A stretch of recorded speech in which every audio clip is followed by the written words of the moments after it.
पिछले लगभग 1 महीने से चल रहे इजराइल हमास युद्ध का समाधान क्या है? ये एक ऐसा सवाल है जिसका जवाब इजराइल, गाजा, फलस्तीन समेत पूरी दुनिया जानना चाहती है। लेकिन समझौते की राह में मुश्किलें हजार हैं। इस लड़ाई के खत्म होने के बाद क्या होगा? क्या इजराइल और फलस्तीन शांति से एक दूसरे के साथ रह पाएंगे? गाजा के लोगों का क्या होगा? क्या इजराइल कभी स्वतंत्र और संप्रभु फलस्तीन के लिए तैयार होगा? यह समझने के लिए और इसका उत्तर जानने के लिए थोड़ा इतिहास को भी जानना पड़ेगा। ओटोमन साम्राज्य के खत्म होने के बाद फलस्तीन पर ब्रिटेन का कब्जा हुआ। यहां रहने वालों में यहूदी अल्पसंख्यक थे और अरब लोग बहुसंख्यक थे। फिर दूसरे विश्व युद्ध के बाद और खास तौर से नाजी होलोकॉस्ट से बचकर यहां बड़ी तादाद में यहूदी रहने के लिए आने लगे। फिर अरब और यहूदी लोगों के बीच तनाव बढ़ने लगा। 1947 में फलस्तीन को 2 हिस्सों में बांटने के लिए संयुक्त राष्ट्र में वोटिंग हुई। उसके बाद जब इजराइल बना तो उस पर 5 अरब देशों ने हमला कर दिया। साल 1949 में इजराइल और उसके अरब पड़ोसी देशों के बीच युद्ध खत्म हुआ। तब तक इजराइल ने इस इलाके के ज्यादातर हिस्सों पर कब्जा कर लिया। जॉर्डन का कब्जा वेस्ट बैंक पर हुआ और मिस्र का गजा पर हुआ। लेकिन कोई शांति समझौता नहीं हुआ, इसलिए कई और लड़ाइयां आगे भी चलती रहीं। फिर साल 1967 आया जब इजराइल ने पूर्वी यरूशलेम और वेस्ट बैंक पर कब्जा किया। इजराइल यरूशलेम को अपनी राजधानी मानता है, जबकि फलस्तीनी पूर्वी यरूशलेम को भविष्य की अपनी राजधानी मानते हैं। अब जानते हैं कि फलस्तीनी लोगों के लिए संप्रभु राष्ट्र बनने की राह में बाधाएं क्या हैं। इजराइल ने 1967 में जिन इलाकों पर कब्जा किया है, जो जमीन ले ली है, क्या वो उसका 100% वापस करेगा? ये आसान नहीं लगता और हकीकत ये भी है कि किसी भी फलस्तीनी नेता को 100% से कम कुछ भी मंजूर भी नहीं होगा। पिछले 50 सालों में इजराइल ने वेस्ट बैंक और पूर्वी यरूशलेम में कई इजरायली बस्तियां बना ली हैं। करीब 300 बस्तियों में 7 लाख से ज्यादा इजरायली रहते हैं। अंतर्राष्ट्रीय कानूनों के मुताबिक ये सभी बस्तियां अवैध हैं।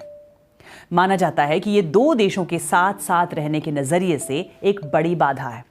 माना यह भी जाता है कि इजराइल जिस तरह बस्तियों का विस्तार करता रहा है, उससे यह सवाल उठता है कि क्या वो स्वतंत्र फलस्तीनी देश बनने देगा? अगर फलस्तीन एक संप्रभु राष्ट्र बनेगा तो ये बस्तियां खाली करनी होंगी, लेकिन ये आसान नहीं लगता। इजराइल में 75 सालों के इतिहास में अब तक की सबसे दक्षिणपंथी सरकार है। इनमें से कई मंत्रियों का मानना है कि इजराइल को तो वेस्ट बैंक पर भी कब्जा कर लेना चाहिए।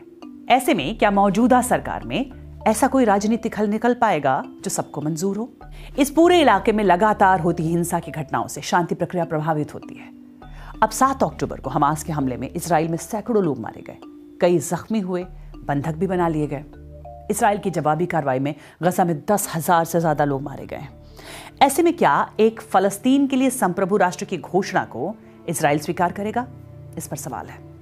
1987 में हमास गुट का गठन हुआ और उसके बाद से फलस्तीनी राष्ट्रीय आंदोलन बट गया।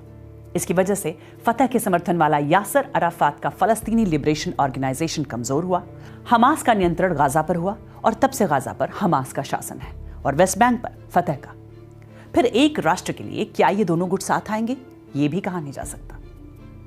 मुश्किल सिर्फ यही नहीं है, अमेरिका और अरब सरकारों का रुख भी इस मसले को पेचीदा बनाता है।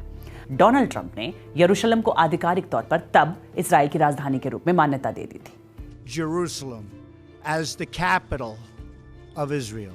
जबकि पवित्र शहर यरूशलेम को पश्चिम में इजराइल और पूर्व में फलस्तीनी क्षेत्रों में ग्रीन लाइन के जरिए बांटा गया है। हाल के दिनों में अरब देशों का रुख भी बदला है। पहले तो इन अरब देशों ने पारंपरिक तौर पर फलस्तीनियों के साथ शांति समझौता होने तक इजराइल के साथ राजनीतिक संबंध स्थापित करने से इनकार कर दिया था। पर हाल के कुछ महीनों से मोरक्को, संयुक्त अरब अमीरात, बहरीन, सऊदी अरब जैसे देश इजराइल से मेल मिलाप कर बातचीत कर रहे थे। ऐसे में फलस्तीन के लिए संप्रभु राष्ट्र को लेकर क्या सबका समर्थन मिलेगा? ये बड़ा सवाल है।